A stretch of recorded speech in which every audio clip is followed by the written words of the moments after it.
ICICI Bank has clarified on a third whistleblower complaint received in March 2018. Vishwanath Nair joins me for more on the story. Vishwanath, tell us what has ICICI Bank said in its communique?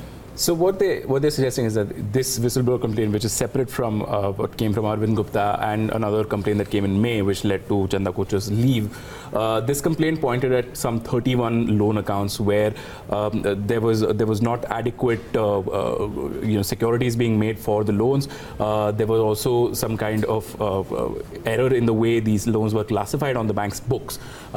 These allegations were made to the bank's board as part of this anonymous complaint, and then the bank's internal audit committee, without the involvement of the management of the bank, started an independent probe an internal probe of the bank's books. They found out that a lot of the points that were mentioned within this complaint did not hold true, at least according to an interim report that the internal audit committee came up with. They suggested that the way these loans have been treated are in accordance with the way the bank functions, and that they have actually been adequately providing between FY12 and FY17. These loans have all been classified as non-performing assets, and that anything that is mentioned in this complaint has no bearing on the results that were reported in March 2018. As part of this complaint, the internal audit committee also looked at whether these accounts have been properly classified as NPA. Firstly, secondly, whether adequate securities were being made for these loans, and whether there was any issue in the way that these loans were being treated on the bank's books, and they did not find any issue, any problem, at least in the interim report. This interim report has already been submitted to the Reserve Bank of India, and further clarification, of course, will come in once the detailed report comes out. But nothing wrong with the interim report, at least.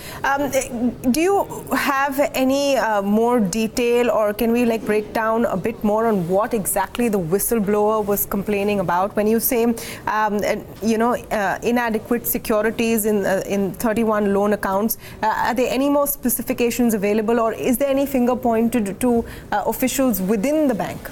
Well, that is not clear from ICICI Bank's clarification. What they did say, however, is that the loan amount involved is about 6,000 odd crore, and that at these, that's approximately 1.1% of the gross NPAs for the bank's total book. And those have been adequately classified as non-performing assets, and that the provisioning on these loans is according to what the bank follows typically on provisioning standards. So they clarified that, but we are still not sure exactly, firstly, what these accounts are. How old these accounts are. We're not sure if there are any complaints, as you said, if there are any complaints raised against the management of the bank, and whether there was some, malified intent in the way they treated these accounts. Remember that the Reserve Bank of India also, at least over the last 3 years, they've been conducting this in-depth study of bank books, and they've been giving up the difference in the gross NPA, that what RBI feels should be the gross NPA of the bank and what the bank feels as the gross NPA of the bank, and they've been asking banks to disclose that difference, just so that there is some kind of the clarity. Diversion, basically. Yeah. So just so that the shareholders know that the bank has been adequately classifying NPAs. So a lot of these issues in the way accounts are classified and the way NPAs are provided for, that has been taken care of by the way Reserve Bank of India looks at these bank books. But we're not sure if the complaints that have been raised within the anonymous complaints, within this anonymous complaint, correspond to those accounts which the RBI felt were problematic. All right. Thanks, Vishwanath Nair, breaking down all the information on ICICI Bank.